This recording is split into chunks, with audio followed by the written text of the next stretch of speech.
Welcome to another episode of Character Development. I'm Morgan. My name's Sydney, and today we have with us Dexter Ward, the first man on the podcast. So, yeah, look at us diversifying.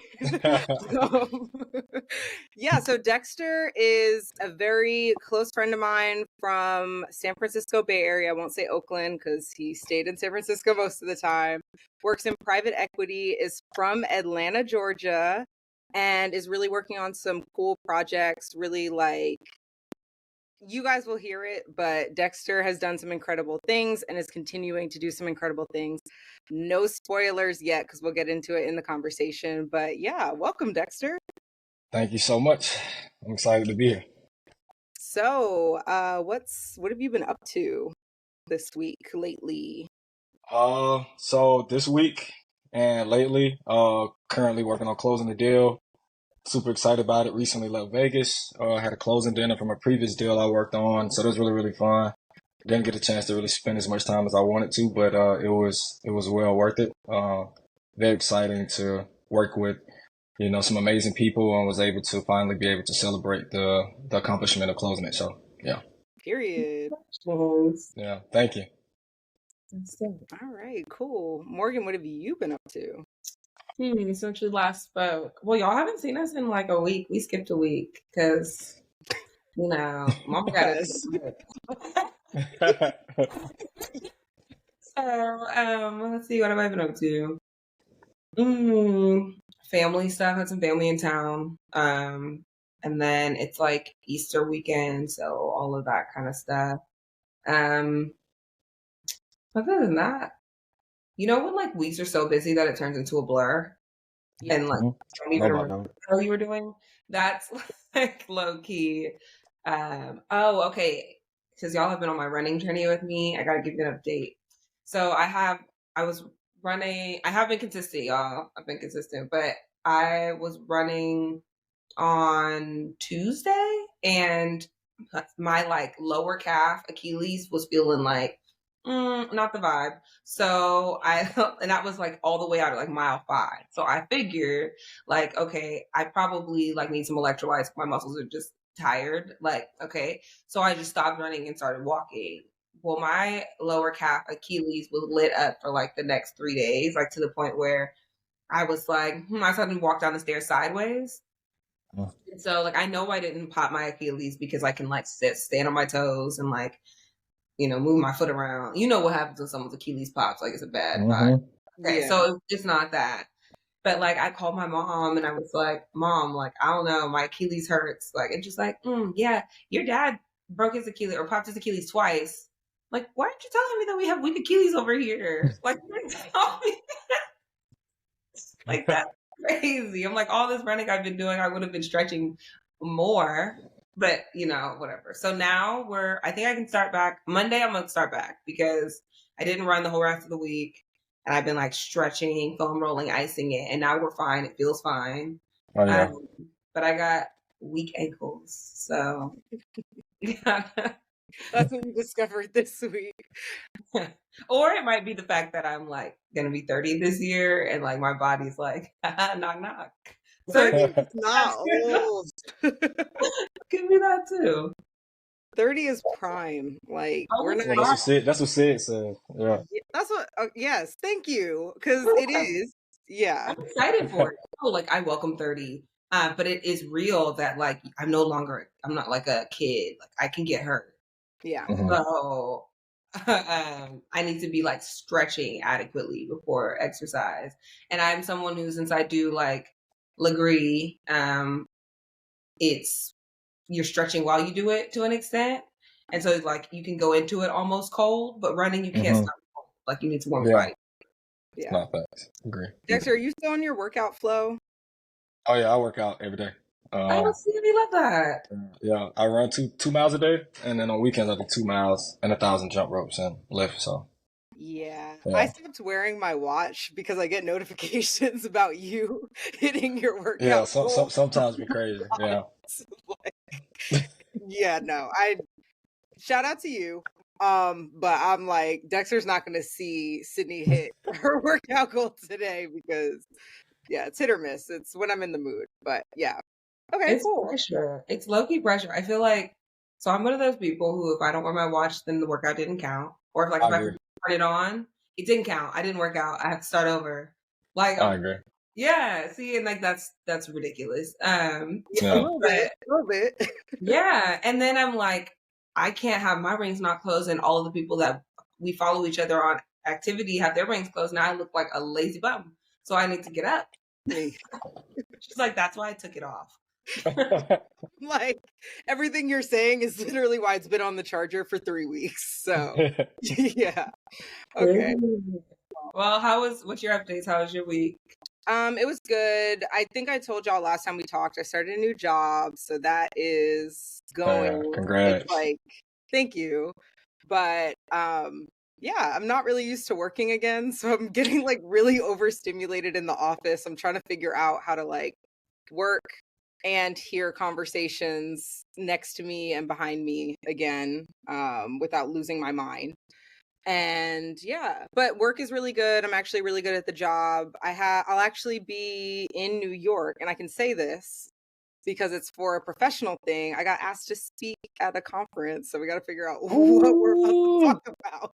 Oh yeah, But that's lit. yeah, I'm like, are y'all sure y'all have the right girl? Or Absolutely. yeah, They well, do. if anyone's in New York, I will be giving a talk on the future of healthcare, I guess, So in exciting. May. So yeah, That's that's awesome. it. That's the update. Proud of you. Yeah. Same. Proud of Trying out you. here. Killing it. All right, but let's get to Dexter. First question. I know Dexter from, I think the first time I met you was a brunch for someone's birthday. Mm-hmm. Mm-hmm. So I know how I know you, but how would you say others know you? Like what's something that you're known for? I think something I'm known for and how people know me is probably just, I guess, like just going places and being able to like collab with different people. Like even from like working out at the gym, like now I done created a network of friends from the gym, just being a great person to speak with.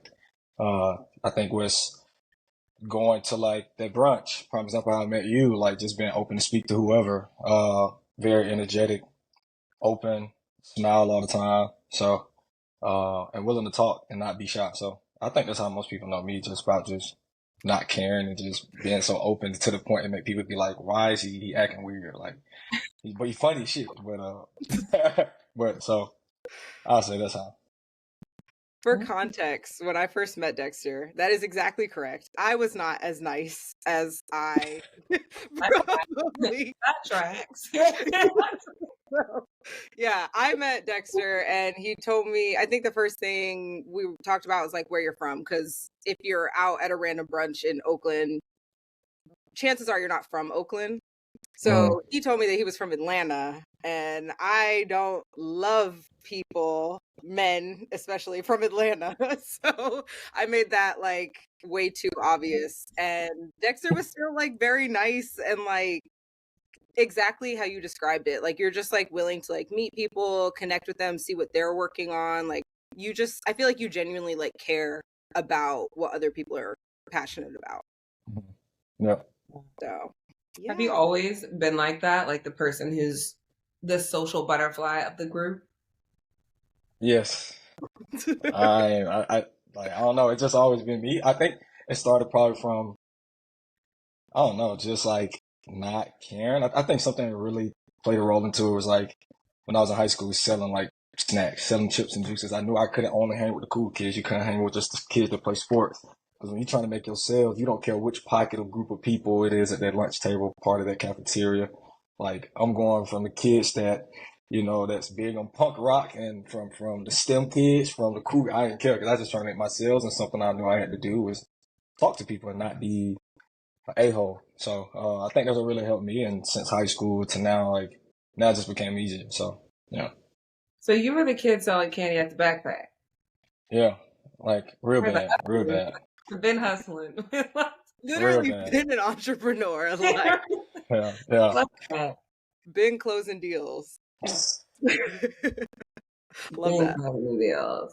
Well, Sydney gave a little bit of a overview, so we can get deeper into what you do now. But you want Mhm. to tell us a little bit about what you do now and what made you get into that?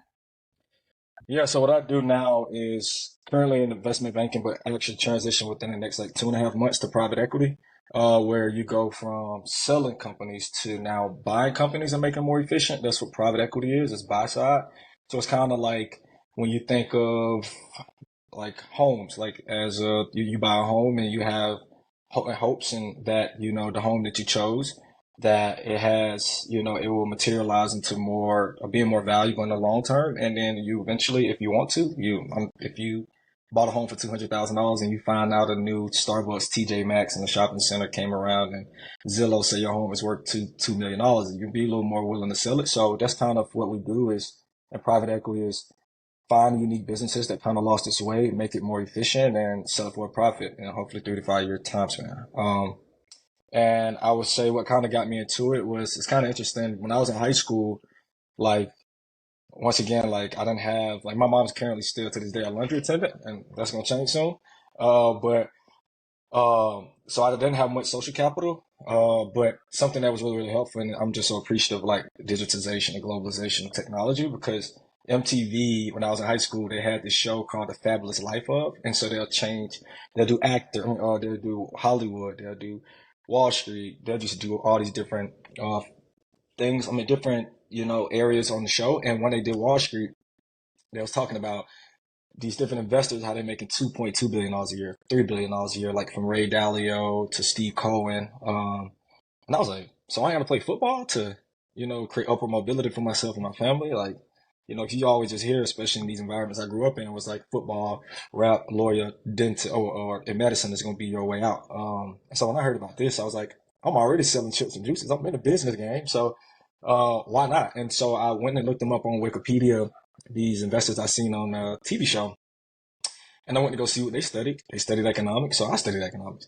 They did investment banking, so I started doing investment banking. And then they did private equity, so like KKR, Henry Krabs did private equity. So I was like, I'm gonna do private equity. So my mindset was like, if I'm following the steps that I see from Wikipedia that people that led them to like, extreme amounts of wealth, I might not hit 2 billion, 3 billion, but I won't fall too short. And I'm even watching that materialize from now for my journey, and I'm passionate about it too. So that's kind of what I do and what kind of got me into it. So, That's cool.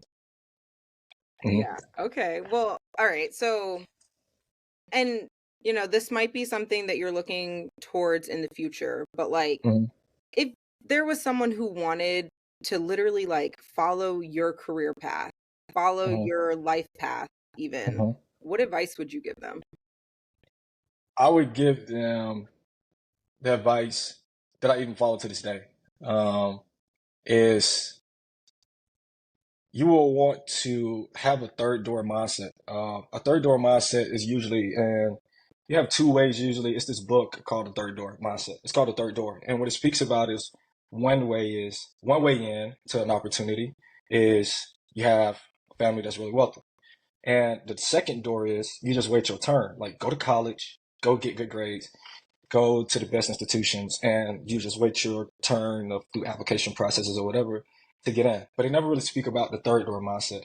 And they even speak about it from Pitbull, Lady Gaga, from Alan Greenspan, I think his name is, and he worked in Hollywood, how they got their break. And I think having that third door mindset of finding a unique way to get to the goal you're trying to get to and not go the route that people usually follow. Um, and I can give a scenario for me was knowing I went to Georgia State, it wasn't a top tier, it's not a top tier school for private equity. Private equity is more, they really value prestigious universities that you're coming from, and like Stanford, Harvard, stuff like that. And knowing I went to Georgia State and knowing I'm at the investment bank I'm at, but I was like, I want to get in private equity. And I was like, if there's any way I can pull this off, I was in this hookah spot with my colleague and my brother Amadou, and I'm like, if there's any way I can pull this off and get in private equity, how can I do it? And one of my colleagues was like, I just don't know how you can do it without going to business school because these institutions are prestige whores and you don't have that brand. And so you need to go to Harvard Business School or something like that. But I was like, if there's any way I can pull it off, how can I do it? And it made me realize most people can't think of a third door mindset if they never seen someone else go that way. So Yeah. usually most people follow the path. And I was like, I need to try something different. And so kind of what I did is I looked up 200 private equity groups. I reached out and I didn't want to go through LinkedIn to reach out to these private equity people. And how I did is I only reached out to founders, managing directors, and partners, because those are the decision makers for every firm, is the founder, managing directors, and partners. And I was like, rather than just sending my resume to usually these people who are, senior level management or older, if I want to put them in a position where they can be able to open up their phone and they can zoom in and see what I'm trying to show them, who I am. And a resume, that's too, compact on the phone. But so I made a PowerPoint slide, a single PowerPoint slide of the deals I worked on, the institutions I've been to, and why I care about the 3 bullet points of why I want to work for the firm. And I just changed the logos every time in the name to every firm I went to. And I was like, let's just see what happens. And I went out to, like I said, 100 and some firms, but I went out to like 3 to 4 people in each one of those firms. So I went out to over 300 people. And I didn't get a lot of responses, but I got some traction, and that's all I needed to give me momentum to keep going. And so when I get a founder on the phone of a private equity firm, I'm like, oh shit, like this really can work. Like, Oh.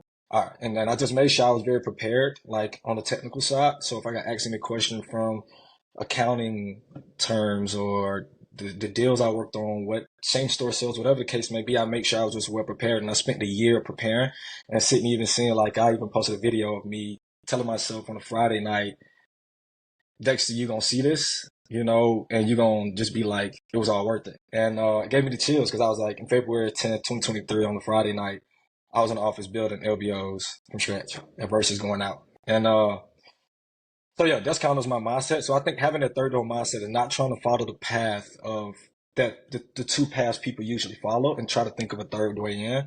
But it is difficult because most people have the fear of feeling like an idiot or looking like an idiot. Yeah. But I just think the downside is people don't respond to you, and some people do be like, I don't want to keep bothering people. But it's like, who the fuck cares? Like, I'm looking for an opportunity. Like, they don't respond, they just don't respond. I don't care. So, yeah. Period. Wow. Okay, you're eating. I'm just looking at that right now. Right.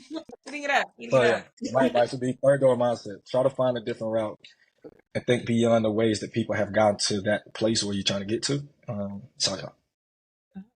So That's given that, what would you think the biggest lesson would be that you learned so far? I think the biggest lesson I learned so far is don't let people perspectives gauge the decision you choose to make. Because when I think about my colleague in that hookah spot was like, you should go to business school. Like, if I did that, I would not have a private equity offer about to make over $250,000 a year if I would have done that, went that route. So I think that was the biggest lesson I learned. I was like, just go after what you want. I think take people perspective, but don't take it at face value. Utilize and ask them it's something I always learned. Never ask people, what should you do? Ask them, what would you do if using my shoes? Because you'll usually get a different response. So I think taking that and taking all these different pieces of advice from each person, and don't let it make your decision for you, but take away what you want to take away from it, but still make the decision you want to make. But because some people are scared to do take certain risks that you probably willing to take, and they can kind of really pressure you not to do it, and you'll be scared to do it, and you won't do it, and you won't, materialize that opportunity that you probably could have done. So, damn. I'm taking mental notes because Literally. I'm like, no, but that's really real because I feel like the easy to get advice is hmm usually like the easy to do advice. hmm The easy thing to do, quote unquote, would have been like traditional route, go to business school, network with who you can, and yep, then just like go in through that business school funnel. But like you hmm said, like you really grinded, took the unconventional way, focused on your relationships and like really marketing what you bring as an individual rather than like what a school will kind of mold you into. And now hmm you have probably surpassed some of the people that took that traditional route. oh yeah, for sure. So Yeah, yeah, I saw it. You were like, yeah, like, yeah, yeah, okay, wow, all right, well, yeah, yeah. I'm literally like thinking No, this. but Time and ever. it's so interesting because well, I think it's so interesting because usually it would make sense. Most people will follow a route where you have seen some sort of guarantees, which is okay, this person went this route and got this. Yeah, This person went this route and got this. And you'd be like, okay, I'm gonna follow that path. But not usual. It's not usual that people go the path that you never seen guarantees. Like I'm about to try something. I've never seen someone, and that was kind of like my colleague at the hookah spot. I was like, "What you about to try to do? I don't know if I'd do that." And the reason why is because they just never seen guarantees on that side of even no one trying it. yeah, But when you go the route that don't have no guarantees, it's no settling. yeah, You don't know what can come from it. And I think the private equity firm I'm going to, like most people are like, how did Dexter do this coming from Georgia State? yeah, But that's how I did it because I went the route that no one has ever went yeah. versus going the route that most people go. So, yeah. Okay, so the route that you took obviously took a lot Mm-hmm. of discipline. Like, Mm-hmm. we didn't see you for like a year, to Oh, be yeah. real. Yeah. So, how did you like stay just like heads down and focused? Because every day wasn't easy, I'm sure. Yeah. Um, I think one was I heard something at church and something it said was, show me your actions and I'll show you. Show me your actions and I'll tell you what you value. And I said, if I really want to go to private equity, if I go clubbing, if I utilize knowing I already do investment banking where I'm working 12 to 14 hours a day, if I don't use those late nights that I do get an opportunity to on the weekdays, and that Friday, Saturday, and Sunday, you have not many people bothering you. Sometimes you do work as an investment bank on the weekends, but for the most part, you're pretty free. Those are small pockets of time where you can just completely focus. If you utilize those time to go to brunches, to go to day parties, to go to the club, go to Parliament, go to Shake Body. Oh, sheesh. Then it's like, then it's like, when you don't get the result you wanted, you're gonna be able to look back and say, I don't really value that shit like that. Your actions don't show it, all right? So that really stuck with me, and I think, and going to the gym, like I ask myself every time you go to work at 9, you come home at 1, 2 every day, like in the morning, like how the hell were you able, like, and I was asking myself, like, how am I able to do this and not be tired? And I think it's I really was pushing myself physically in the gym. So like for 2 hours, like I didn't care what was going on, like between like 6 to 8, like I go to make sure I go to the gym because that's what it refreshes you. So when I was walking back to the office, like I can go a little more, like so. I think those and also too, like, and the third one for me was not many people from my background gets these opportunities, have these type of resources, even know to think this way, right? And knowing I do know to think this way, and knowing I want to be the advocate for, people in private equity, people in these senior level roles and, and like high level companies. I want to be the advocate for these kids, that show kids that like you really can pull this shit off. And your mom is a lender, your mom is Section 8 housing, like my mom currently is, and I'm trying to get out, and I think that gave me another level of like motivation. It's like this should really be more. It's bigger than you because usually people in private equity feel like you got to go to the prestige school. People in private equity or consultant or whatever feel like you got to have the highest GPA. That's kind of my perspective on that. Yeah. Cool.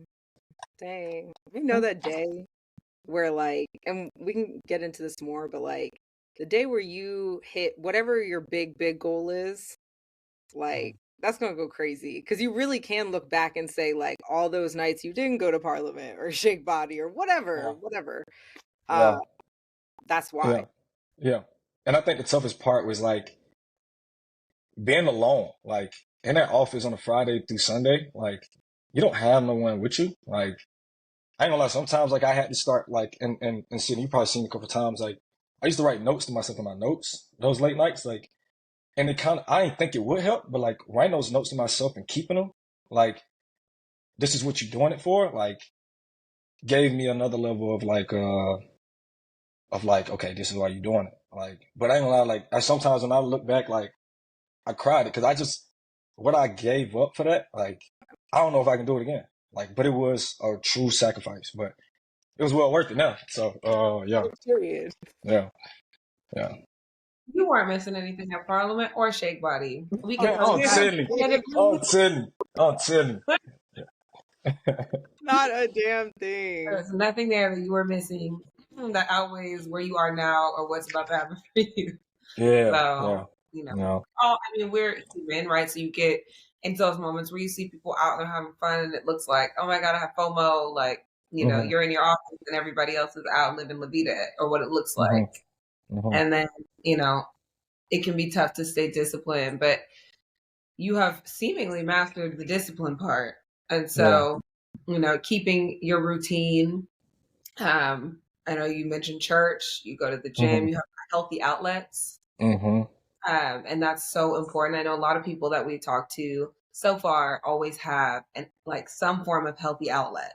Yeah. Um, because you can get so like overwhelmed with seeking, I won't say perfection, but Mm-hmm. seeking like you have a goal and you and you're working your ass off to get there and sometimes Mm-hmm. there's no end in sight.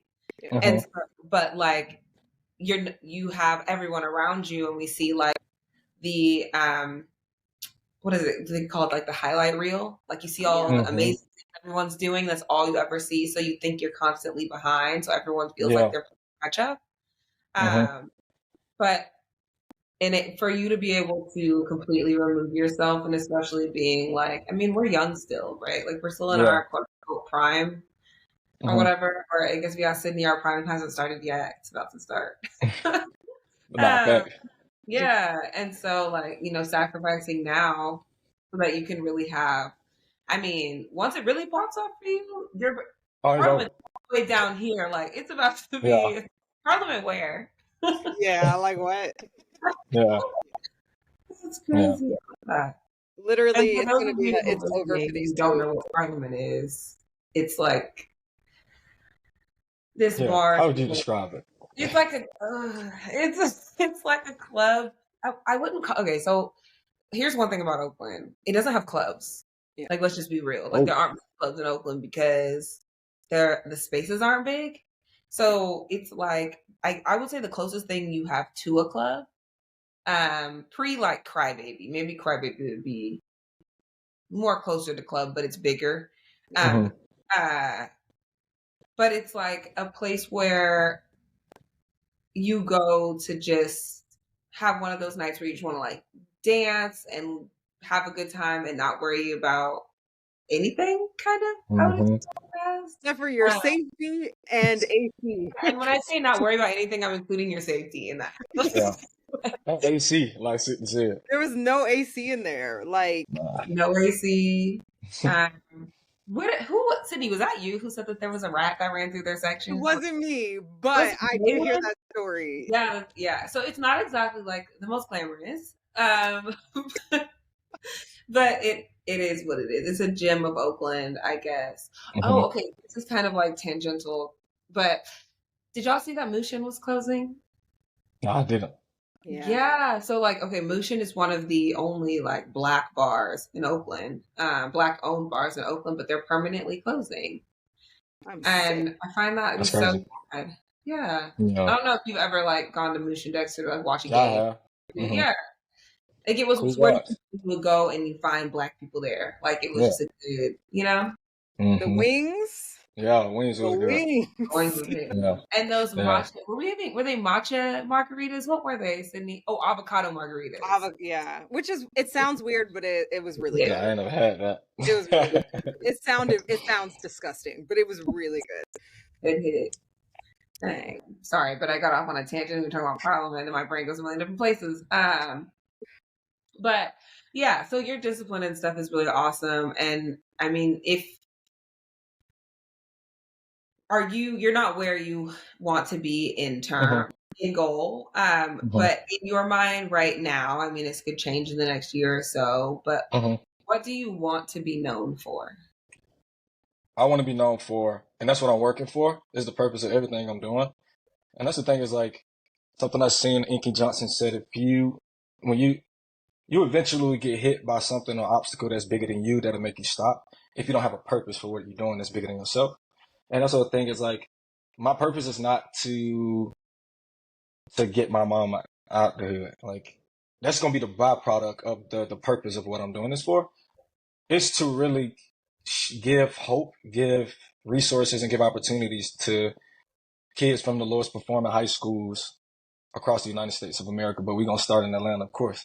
Uh, and the way I'm gonna do that is one, creating a nonprofit that brings some of the most brilliant minds I have ran across, convince them and sponsor them to come to these places to give exposure, to give knowledge and opportunities to these type of kids because I was one of them. And second is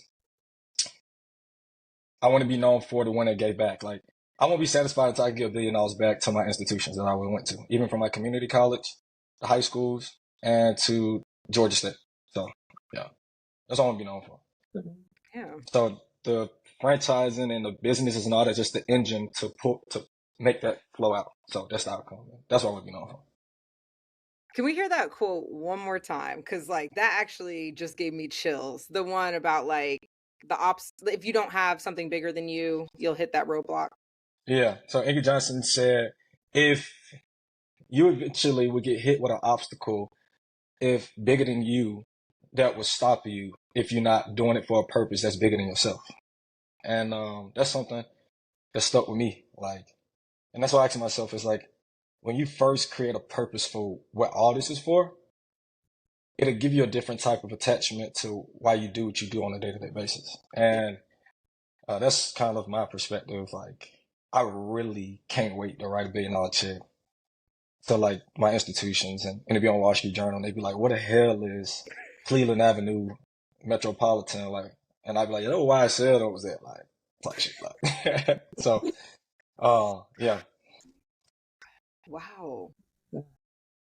Period. Yeah, I'm so hyped just to see all of like my friends. And we're gonna revisit this when all of this pops off. Yeah. But like just to hear, because I feel like what I've seen, we hear a lot of podcasts from people that have already gotten there. Mm-hmm. And like it's hard to look back when you're already there and like remember the small details about the build there. Mm-hmm. Or you get like this idealized story of how someone got there. But like while you're in the midst of it or on the cusp of like really hitting that next level and you get a second to reflect. And Dexter, I've seen you reflect on like a lot of the sacrifices that you've made that I know for a fact I couldn't have made them. Other people couldn't have made them. But again, to your point, they don't have that same end goal or that same like bigger than you mentality. So yeah, shout out to you for real. I appreciate it, Sid. If you wouldn't mind sharing, what kind of sacrifices are we talking about? What are, because I feel like people hear, you got to make sacrifices, but like, as someone who really stuck to that, what does that look like outside of just going out? What that looked like is I put this on my Instagram last year, January 17th. So I took a year of just training, like private equity training every weekend. Private equity training and whatever resources I can get my hands on, like I utilized them. And I utilized the small times I did have that I could use to like, that was the toughest part is being in when you're in a job that's very like stimulating, like investment banking, every day is something moving and you got like 3-4 things coming at you. It's easy to be like, oh my God, now I can just chill. But to me, it was like, no, now this is a moment where you have, and that's why I think working out really was able to reset me to be able, now you have to change your mind to like, versus chilling and going home and just enjoying a glass of wine or going out with your friends. It's like, now it's the time to really rock out on what you're really trying to accomplish. And, I think that was the biggest sacrifice. I think another sacrifice was like I text my mom and family group chat, July 17th, and I sent it to you. I posted on my Instagram. I sent a text to my family group chat, and I told them, I said, hey, look, I'm about to take a month off Instagram, all social interactions, and I'm about to give everything I got for the next 4 weeks before I actually start outreach to these different private equity firms. And I would love for y'all to just check on me, like mentally. And like that was one of the biggest sacrifices I ever made. Like, and it was tough, but it was so worth it though. Like, and that's kind of like what I mean. Like no Instagram, like no hanging out on weekends, no hanging out even on like Fridays, Monday through Thursday. Like anytime you get like outside of your job, like you dedicate to private equity. Like that's kind of sacrifice I mean, like I made. Like you're in it. Like In that's it, like, and it's so crazy. Um, I looked at a booklet the other day, and I think so you probably seen it. I looked at a booklet yesterday of like a whole booklet of all these notes I had, and the the quote I had on the front page just said, "Can you be committed to the process without being emotionally attached to the outcome?" And like my homeboy Bobby said, it's called sensationalism, where you can look at the outcome and be like, okay, cool, I get private equity, like I get this amount of money, I can pop it, or whatever. So you get so attached to the outcome, but you're not attached to the process. yeah. You just more saying what it'll be like if I actually pulled it off versus like what it actually takes to pull it off. So yeah. That's actually such a good point. I'm so glad you said that because like there's plenty of people in private equity that are so happy with where they're at. Mm-hmm. Or in investment banking and so happy with Mm-hmm. where they're at because you Yeah. make good money, like Yeah. you Yeah. could realistically flex the way you wanted to and Mm-hmm. stay where you're at for the rest of your life and be Exactly. satisfied. Mm-hmm. Like I mean, I think plenty of us know finance bros that just be doing whatever they want, throwing their money either Mm-hmm. on good shit or bad shit. But like yeah, like and Mm-hmm. you're just not like you're not like Yeah. Yeah. literally just not. Yeah. Because like I said, like, I think if the purpose is bigger than you and Yeah. bigger than like societal approval, because like you saying it's like that's something you talk about often. It's like you got to when you get to find out who you really are is when you get approval from outside of just your family. Like me just going to college and graduate, my family, I'm like the golden child, right? And so, but now it's a difference when you get societal approval, when you get people like, oh, you investment banking, oh, you lit, or you can buy bottles in the club or whatever. And so, what's going to take you to the next level beyond societal approval? Because, like you said, I can stay investment banking and just go stay in private equity and just, have a great life. My kids will be well taken care of. Like, what if the purpose is bigger than that? Like, you'll find out if what they do when they get to those places. And like, that's why I kind of went on a journey and emailed 150 CEOs and I, like you said, no, like I just had a meeting with the PF Change CFO yesterday. I mean, CEO yesterday. Like, it's bigger than me. Like, it's just really bigger than me. And it's bigger than the money. It's bigger than, um, societal approval or, approval from friends and family and women. And it's just bigger than all that. So, yeah. Dang. And this is why I am glad that you did not let me talk too much shit when I first met you. So, Oh, yeah, because I literally, and I was doing like that, like generalization, not, Hmm. but like I think social media gives a lot of people from Atlanta a bad rep. Yeah. And then No, you just fact. like, Rightfully so in some aspects. I agree. I mean, Yeah. yeah, I think it's bigger than Atlanta, though, Sydney. I think sometimes some people from Atlanta give people from Atlanta a bad rap. It's some bigger. people do, some, yeah. Yeah. Yeah. Yeah. But yeah, and it's interesting because it's like then I really got to know you and Amadou and I was like, oh wow, like y'all are like cool. Like Hmm. it's not I mean, again, I don't want to overgeneralize, but it's not like scammy shit. It's not Yeah. like, just to your point, like just trying to like flex without like really having it Hmm. or having bigger goals than just that Yeah. bare minimum flex or whatever. So Uh-huh. yeah, y'all are like really inspiring, seriously. I appreciate it. Inspiring. So, to date, what would you say is your big character development moment? It can be personal, professional, whatever you choose. But what is that one moment that sticks to you when you think about that? I think um I think the biggest one was what I went through regarding like it's so easy to get sucked into just a way of thinking and it's so easy to get stuck into a way of thinking from the people around you and not necessarily even following their path, but even them glorifying you for where you at. Because people around you can glorify where you at and you feel comfortable to stay there. And I think the biggest character development for me was don't let people, one is don't let people who glorify you, don't take that as like you can stay where you at because you lit or you at the top. And don't let people who don't think you should do certain things certain ways, which is very difficult, but don't let them change the way that change your way of thinking when you have conviction around something. And I think it's so easily to get sucked into that when you have someone like my VP at my firm was like, I don't think you should do this that way. And he's a VP, so he's like, you know, like you like you're vice president, so it's like you kind of want to agree with him. You want to because he has a title higher than you. You're gonna be like, well, he had a title higher than me as a VP. It was like, okay, he might be right, right? But then you what I start understanding is that this is someone that didn't come from my background. This is someone that didn't have to take certain or was scared to take certain routes because they never had to because their family got money, whatever the case may be. But like I don't know. I think that was my biggest character development for those two components. One, people who you're around that might even be more senior than you and professionally give you perspective on what you should do when you have conviction of doing something. Like, go your route. Like, let's see what happens. And also to the other side is when you're already glorified and like you were saying, get family approval, societal approval. Don't let that be the way and check yourself and humble yourself. And it's like, no, I can do better.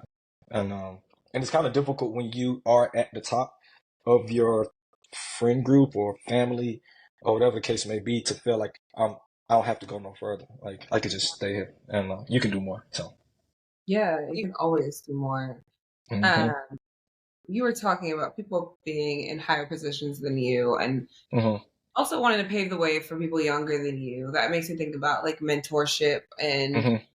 having support in that way. And I know that for Black men, especially, Hmm. it's really important to have a vision of, something you identify with in your work Yeah. environment or any environment that you're is developing you. Hmm. Have you found it easy for you to find, or have you been able to find mentorship or, Black men in the spaces and places that you want to be and how have they been receptive of you if you have? What's Hmm. your mentorship journey been like? So I would say for me, not no black man. And to be honest, the one I respect the most is Robert Smith, because he's like a black, he's the wealthiest black African American, and he does private equity, and he gives back, like he gave back to Morehouse, those students. But the thing is that I realize is different is both his parents had PhDs, and my mom, I don't have no dad, and I had to learn. My mom a laundry attendant, so it kind of gave me a perspective where it's like Dexter, you get to pave the way for kids that's really from where you from, and they can really relate. Because I, I feel like I had sponsors, which are white men, but not necessarily much of mentors. That was um black.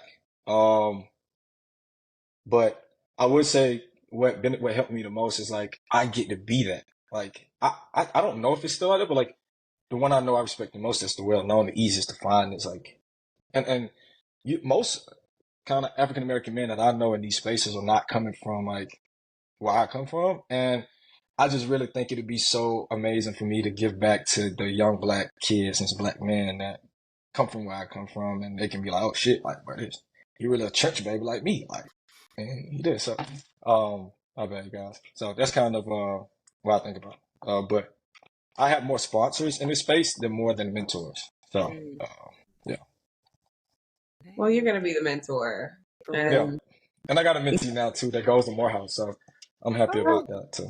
Yeah, Cute. so that's awesome. yeah. All right. Well, we've been serious, and this is Hmm. still serious, but it's like more Hmm. fun. Okay. Um, what's on that personal growth soundtrack? Like when you're in the office Hmm. on a Friday, Saturday, Sunday night, what are you Uh-huh. listening to? 3 songs. 3 songs. Yeah. So, of course, Lil Baby Real Spill. Okay. Um, I would say another one is um Meek Mill Championships. Fair. And the third one for me is Jay-Z and Kanye West Murder to Excellence. So those are my three. Okay. Mm-hmm. Period. Okay. We've got Yeah. different energy on the playlist now. Mm-hmm. We've We had a lot asked of R&B. we got a lot of woman energy on the playlist. Like now it's getting a little harder. It's like Mm-hmm. Now, I ain't gonna lie though, Sid put me on with some good, put me on with Snow Allegro. So, Thank okay. you. so yeah, Thank you. I got the slow side too, but yeah, shout out to Sid for I that. try, Yeah. Yeah, I yeah. only listen to sad girl music, but that's cool. Like, No, look, he's saying. My mom's like, is everything you listen to emo? And I'm like, just hold on. Have a moment. Like I'm not sad. I just it gives you something to feel, you know? Yeah, Except when yeah, I'm in the gym, it's a yeah. different soundtrack. It's giving Mm-hmm, like EDM. I need something with mm-hmm, mm-hmm, like bass in my face, like because if I'm mm-hmm, lifting heavy things, I need to be able mm-hmm, to be like charged up, you know? well, mm-hmm. now you So have Dexter's songs, Oh so yeah, you know, I'm gonna add that yeah. to the playlist. and will once I make the playlist. So yeah, Yeah. Okay, y'all. So we're now on week 3 of Sydney saying that she's making this character development playlist, and she has yet to make it. not So we'll see how as far we go. Dexter, okay? Like I will get to it. I will get to Yeah, it. yeah. Uh, Okay. Well, Dexter, what's coming up for you? What do you want the people to know? What do you have on the horizon that we should be looking out for? Yeah. So, in 2025 spring, I had to push it back a little bit, but 2025 spring, uh, I will be starting my nonprofit, uh, and I will be preparing myself and my team to bring, amazing individuals like y'all, in hopes that you all will be panelists and to come to the lowest performing high schools in Atlanta. And it's usually gonna be like a week or 3 days or something like that. But it's gonna be fun mixed as well.